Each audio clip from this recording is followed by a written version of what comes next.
Welcome back to the Florida Airport Development Symposium Computer-Based Trainings. Today we are here at the beautiful Marianna Municipal Airport, a general aviation airport located in Marianna, Florida. Marianna Municipal Airport is the perfect airport to discuss this CBT, Airport Business Development and Development Decisions. In this CBT, we will explore on-airport businesses in Florida, why businesses choose to locate on airports, airport-compatible development, and the development review process. Marianna Municipal Airport is located adjacent to the Marianna Airport Commerce Park, an industrial park that provides numerous benefits to the airport and community. The Marianna Airport Commerce Park provides pad-ready development to a variety of businesses and industry and takes full advantage of its location next to an airport with two 5,000-foot runways. Jackson County also has a history of being a manufacturing and distribution center with a highly skilled workforce, which makes location in the Marianna Airport Commerce Park an easy choice. Marianna Municipal Airport has wisely leveraged its location next to the industrial park to increase business development in the area and thus increase economic development in the city of Marianna. Want to know how your community can similarly leverage such benefits? Let's find out. Florida's aviation system supports a wide range of businesses and industries, including aviation-related businesses such as air carriers, and non-aviation-related businesses such as manufacturing companies. The Florida Statewide Aviation Economic Impact Study, published in 2019, determines that there are almost 2,000 on-airport business tenants statewide. The top 10 on-airport business categories, which range from air transportation to fixed-base operators or FBOs, employ over 83,000 Floridians.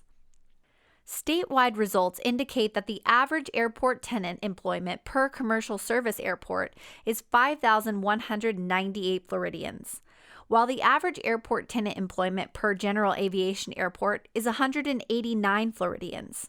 These results show that businesses locating on airport are a huge economic driver for the state, regardless of the size of the airport, as seen in this example from Marianna Municipal Airport. The other piece of the commerce is that our local Jackson County Development Committee was able to land a Amazon last mile facility here at the Commerce Park. We're very proud of that.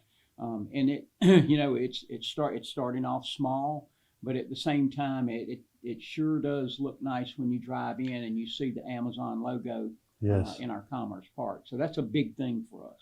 That's a huge thing for Marianna, and of course it would be huge for any community, and it's even more important to smaller rural communities. There are numerous benefits for businesses locating on airport. Aviation-related businesses such as FBOs, aviation educational institutions, and aircraft maintenance conduct the majority of their business using the airport's infrastructure. For instance, a flight training company chooses to locate on airport for convenient access to aircraft storage and aviation facilities. Aviation-related businesses such as aircraft sales and maintenance locate on airport to serve clients who often access the area using the airport. Even non-aviation-related businesses benefit from locating on airport. Airports provide access to air freight and cargo, which is beneficial for the shipment of final goods and intermediate inputs for a variety of business types. All sizes of manufacturing businesses can benefit from this access. Further, industrial businesses may benefit from access to on-airport industrial parks. Airports and communities can take steps to increase the airport's attractiveness to potential on-airport businesses. One of the main ways an airport can attract a business tenant is by providing pad-ready sites for development. Pad readiness means that a site is ready to be built upon, including that the site is properly zoned, is of adequate size, and has utility connections. Pad readiness may also include transportation access, such as a road, a parking lot, or even access to the airfield, depending on the type of business. Pad readiness is a major attractant for businesses, as it decreases the amount of work that must be done before they can begin operations. People really don't understand sometimes all the things that go on behind the scenes with getting a site, and you use the word certified. The word certified carries a lot of weight, obviously, in the industry of economic development. And so having a site, you said site ready or shovel ready, right, and certified just kind of takes it to a whole new level. when site selectors come in and they start looking for opportunities to develop, that's something that has a lot of credentials, a lot of credibility, I guess, to have a site that's actually certified. So that's pretty impressive to have an airport. Basically, you know, we talk about site ready. We have an airport ready here, right here in Marianna, Florida, and Jackson County. So Marianna Airport is actually ready. They're sitting on ready to bring in and to welcome all that development. Yes, we are. And as you know, the certification process, it goes into identifying wetlands, and it already does some geotechnical work, and you have your site layout plans, potential prospective site layout plans. Mm-hmm. It also certifies your utilities as far as capacities and things of that nature. So there's a lot of things that go into it, and it takes a good bit of time, but we're very fortunate to be able to take part in that program. Absolutely. However, the very nature of an airport and its surrounding land and land uses may be attractive enough for a business to want to locate on airport, even with no site readiness in place. Airports may have lower lease rates than comparable land elsewhere in the same community, all while providing greater transportation access. For certain industries, airports are already located in areas where there is more favorable zoning, such as industrial. These industries may experience fewer land use incompatibilities than if they located elsewhere within the same community. As this discussion has shown, airports are a favorable place for business location, as almost 2,000 on-airport businesses and their employees in Florida already know. So how can airports and local communities better collaborate to increase business development on airport? For starters, local communities should be extremely knowledgeable about their airport as an asset, what kind of airport it is, being commercial versus general aviation, how large it is, what its facilities and infrastructure include, what its activity makeup is, and what the local zoning is, are all basic information that should be known about the airport. Both airports and their local communities should be mindful of preserving existing and planned land uses and development patterns on and surrounding the airport. More information on this topic can be found in the FDOT Airport Airspace and Land Use Guidebook.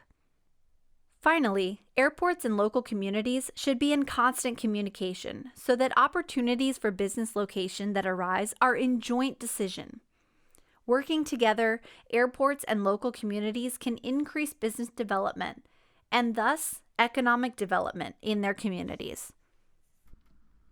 Airports frequently seek business development on-site or adjacent to the airport. Local communities may also wish to increase business development at the airport. However, undertaking a development project at the airport or anywhere within the community doesn't begin with the decision to develop. All proposed development projects must go through a local community's development review process. Communities vary widely both in development review processes as well as with what development projects are subject to a development review process. Projects may need to be approved by multiple committees, undergo a public participation process, and complete several studies before development can begin. A development review process may include several steps, but common stages include the pre-application, application, completeness review, sufficiency review, and public hearing. Understanding your local community's development review process and how it operates is crucial for supporting business development decisions. For example, depending on the development review process particulars, airports may have an advantage compared to comparable spaces in other areas of your community. This may be information that can facilitate on-airport business location and development. Depending on the steps involved, the development review process for even a straightforward development project may take several months. While the development review process is in place for a reason, namely to preserve land uses and ensure consistent development patterns, there are downsides to long development review processes. Businesses often consider several locations when determining where to begin development. Given fairly similar locations, businesses often choose a location with a faster development review process. For instance, take a scenario where Business X is considering locating at either Airport A or Airport B. Business X needs a 5,000-foot runway, access to an interstate, and a pad-ready site, 3 criteria that both airports have. Business X is also hoping to begin developing their future location in 6 months in order to begin operations as quickly as possible. Airport A is located in a community that has an expedited development review process for pad-ready sites and anticipates that the proposed site will be ready for Business X in 4 months. Airport B is located in a community that has a 6-month minimum development review process and does not anticipate having the site ready within the timeline desired by Business X. Given the similarities of these two sites, Business X decides to locate on Airport A because of the swifter development review timeline and their business needs. In this example, Airport A and its community have an advantage over Airport B and its community when it comes to securing business development. Communities should carefully consider the pros and cons of their development review processes, especially as it relates to attracting development while maintaining the character of their community. Local communities have a significant impact on airport development decisions, in many cases wielding more influence over airport development than even airport staff do. Local communities can be good stewards to their airports by supporting the airport in its development goals. This can include getting involved in the airport capital improvement projects, supporting airport facilities and events which bring visitors into the community, and by supporting the airport's business development plans. This can be as small as wider advertisement of the airport as a development site to as large as developing pad-ready sites and developing upfront infrastructure at the airport. Local communities can also support airport development by being aware and well-versed in the opportunities around the airport. This includes being knowledgeable about the airport facilities, including its runways, hangars, terminal facilities, and other infrastructure, as well as the current and proposed development already occurring at the airport. Local communities that are armed with this information are prepared when potential development opportunities come their way. One final thing to consider when considering on-airport business development is whether the business will be compatible with airport operations, meaning that normal airport operations will be able to continue safely and efficiently without interference from business operations. Non-compatible businesses include those that produce airport hazards, such as those that produce tall structures, produce smoke, fog, smog, glare, dust, or other visual hazards, and those that attract wildlife. Airport-compatible land uses will be discussed further in a later CBT. We hope you enjoyed this CBT on airport business development and development decisions. If any of the topics explored during this CBT sparked your interest, we'd like to encourage you to check out some additional FDOT Aviation Office resources. On our website, you can find several guides and studies related to the topic of aviation-related business and on-airport development. These include the Florida Air Cargo Study, the Florida General Aviation Airport Business Plan Guidebook, and the Florida Statewide Economic Impact Study. Every airport in Florida is unique, from the smallest general aviation airport to the largest commercial service airport.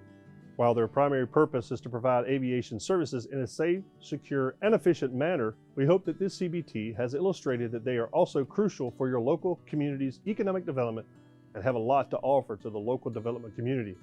Whether you have an airport-adjacent industrial park or business development is just getting started at your airport, we hope this CBT has encouraged you to seek out further development opportunities at your airport.